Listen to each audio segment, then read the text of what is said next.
Some details to the murder. Okay, so nearly 11 years ago, in a family home in the Copper Gulch area in Fremont County, Colorado, which is 25 miles southwest of Canon City. It's C-A-N with a tilde over the N-O-N. So it looks like Cannon, but it's pronounced Canon City. So 25 miles southwest of Canon City, in a family home in the Copper Gulch area in Fremont County, Colorado, 16-year-old or 17-year-old Candace Hiltz was murdered by 7 gunshots from multiple shooters on August 15th, 2006. Now, I've heard that, 16 and 17, but definitely August 15th, 2006, definitely Fremont County, Copper Gulch area in her home.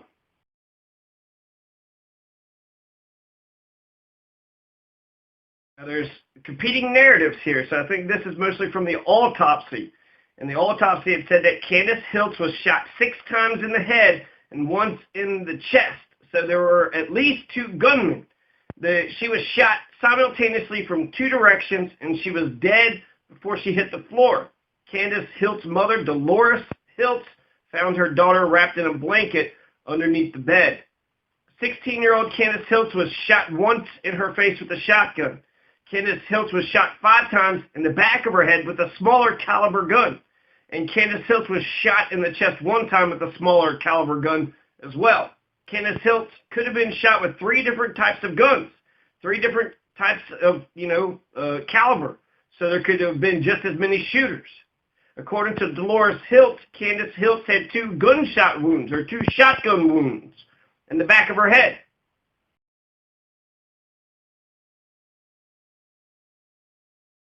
Dolores Hiltz said that Candace Hiltz had 1 shotgun wound in the back of her head and then 1 on the left side, on the back. And so, 2 shotgun wounds, can you tell the difference between, several small bullets and a shotgun? And then it says here that 1 shot was on the left side of her, and then she also had 8 to 10 22 gunshot wounds, 8 to 10 22 caliber gunshot wounds on her left side.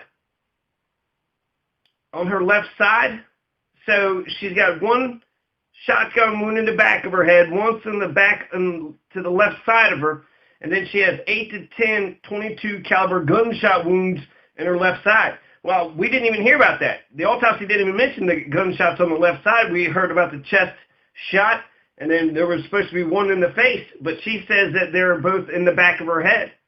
So, what's going on?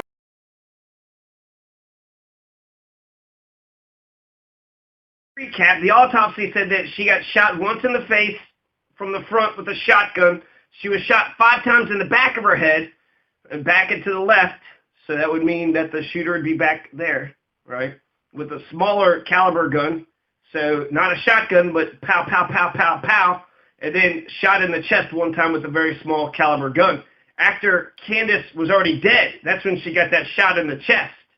So either way you go, whether it's Dolores' narrative or the autopsy, this is a fucked up shooting. This is a Sonny Corleone assassination. This is a vengeance killing. Sonny Corleone, he was shot a bunch of times and then he was kicked in the face. And so that's a hell of a killing. Whoever wanted Candace Hiltz dead, they wanted her dead even though she was already dead. They wanted her to be more dead than what she was. They wanted to abuse her corpse.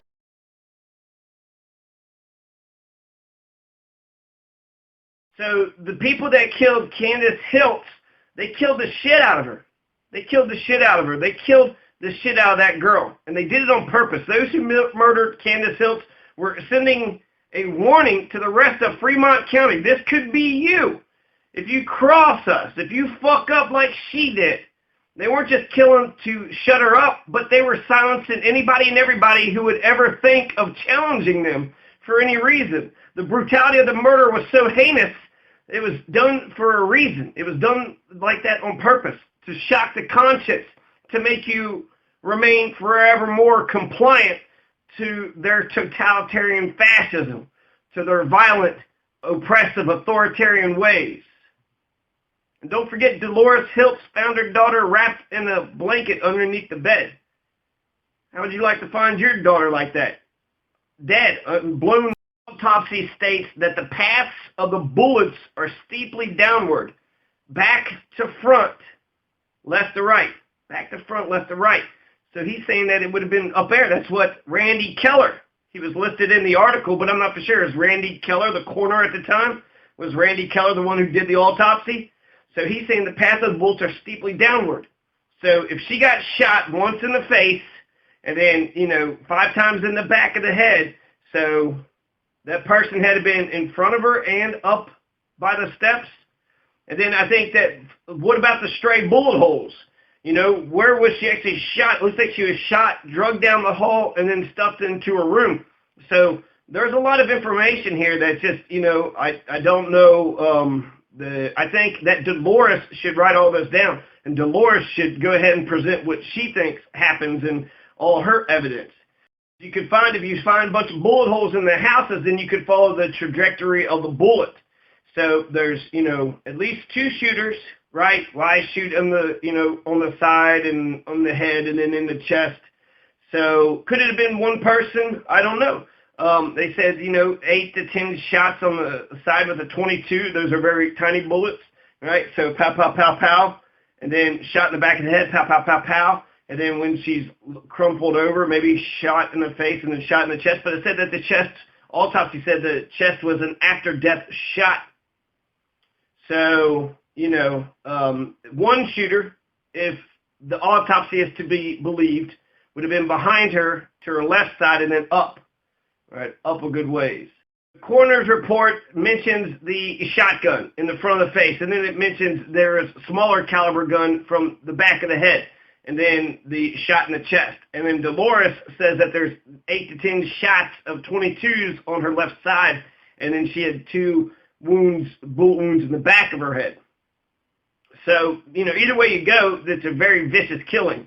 But, to understand the trajectory and who, so at the very least, there's at least 2 shooters, right? A shotgun shooter and a .22 shooter with both reports, both of the autopsy and Dolores Hiltz narrative.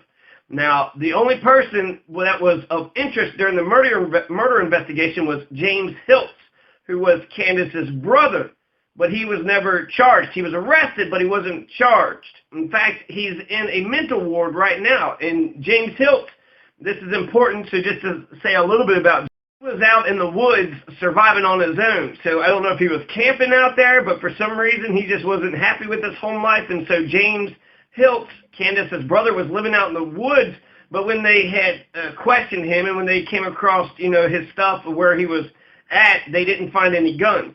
And then they also suspected that they say he's just crazy, right? Which, I don't know. I'd like to see it to believe it, but he's just crazy, so he's too crazy to be able to interact with people, to have organized it, to have had several shooters. So he couldn't have done it by himself, and he couldn't have got other people, to have done it. So he had to have done it by himself if he was to have done it, but since there's, 2 different calibers of guns, then that means there had to have been more than one person. He couldn't get along with other people. They only found a knife on him. Some of the new information came out. They put James Hiltz on lockdown, which I don't understand that, right? So if he's innocent, then why put him on lockdown? So you're oppressing him. Are you trying to get him to snap? Are you trying to get him to lose his mind? James Hiltz, I don't know. I'm wondering about him. But he wasn't charged. So the police, investigated him, questioned him, but they never charged him with a crime. So what happened? And actually, I think a better suspect would be Robert Dodd. Now, Kathleen Pava, Candace's cousin, said that Candace Hiltz had an altercation with Robert Dodd at the sheriff's office about a week before she was killed. Well, that seems pretty pertinent, right? They don't even get 90% of the scene. They don't, put the tape around. They don't take a bunch of pictures. They leave all the evidence just strewn all about. So Candace Hiltz has an altercation with Robert Dodd. And what it had to do with was Robert Dodd was investigating James Hiltz, saying that he was going around burglarizing the neighborhood. And when I guess he was getting aggressive, with Candace saying that he's going to fuck over her brother. Candace says, well, I don't see how you could do that. I know that you're on the take. You guys are a bunch of drug dealers, and I even got evidence. I got photos of you being on the take, of you taking, envelopes filled with money. So she confronts Robert Dodd in defense of her brother, because her brother was being harassed by Robert Dodd. And then after she has this altercation with Robert Dodd at the sheriff's office, the family's dog is going to go missing. Jackson. I think the family dog's name is Jackson. Right before Candace Hiltz was brutally and sadistically murdered. So what happened to the dog? Well, hell, they need to get rid of the dog first. The dog went missing. They're out in the country. So they said, well, it could have been a mountain lion. Maybe a mountain lion got Jackson. But it was after Candace Hiltz's dead body was found on August 15, 2006. After her dead body was found, the police then began searching the area, and then they discovered the dog. And they found that the dog was tied up to a tree in a place where you couldn't have seen him. And then they said that someone took the dog. They had to have, right? So they found him tied up into a tree, hung. Someone took the dog, restrained it, killed it, and then had to get it out of the way. Because if the dog had been there, it would have barked its head off. So Kathleen Pava said from the evidence found, she thinks that the rope was used to tie up the dog and the axe was used to kill it. Robert Dodd still had all this evidence in his storage locker. So he was the one there in the beginning of the altercation. The story about the storage locker actually just happened maybe a couple months ago. We're not there yet. But they also found the quilt. They found the quilt, they found the rope, they found the axe, they found bloody socks. So Dolores Hiltz, Candace's mother, said that the investigators didn't take all the evidence. So they come in, and there's bullet casings left behind everywhere. The blanket her daughter was wrapped in was still around. They left the evidence there for 3 days, right? They didn't even tape the house off. The Fremont County Sheriff's Office, the FCSO, didn't even take the house off. They left 90% of the evidence unprocessed. Pava also added that Dolores Hiltz and Jonathan Hiltz went to the store to buy plastic bags and bagged up bullet casings themselves to take it to the officers. So they went ahead and did the officer's job. They collected all that evidence, and then once the evidence was collected, then they called the police, though they probably shouldn't have. They probably should have done their own investigation. One thing that I just thought of that Dolores Hiltz had said, she had said that that chest shot, that after kill shot, was a shotgun. She said that they reloaded the shotgun, and then they shot her in the chest. So I just feel like a shotgun's got a spread, right? There's a spread, just a bunch of chunks of, shards of smaller little beads. So you would know, you'd be able to tell that if it was a shotgun blast or if it was a caliber. I would think, wouldn't you? Because then the caliber probably would go through you, whereas a shotgun probably would just stick with you. I don't know about that part, but and then caliber would be a bigger hole, right? So I think it should be obvious if it was a shotgun or if it was a smaller caliber. But anyway, she said the chest was a shotgun shot, whereas the autopsy said that it was a smaller caliber gun. So we got two different narratives here about the details of Candace's. Let's assume that there was one shooter. I don't think there's one shooter because I don't think it's possible. It doesn't make any sense to shoot somebody with a smaller caliber gun than to get your shotgun and then shoot him again. So if the autopsy is to be believed, the smaller caliber gun is being shot from above, and then she's shot also in the face. If you believe Dolores' account, well then the person's shooting on the side, on her side, and then she says that there's shotgun blast on the head. So that means if there was one shooter, with both of the scenarios, both of the narratives, they would have had a shot, right, with a smaller caliber gun, and then they got a shotgun, and then they shot her again.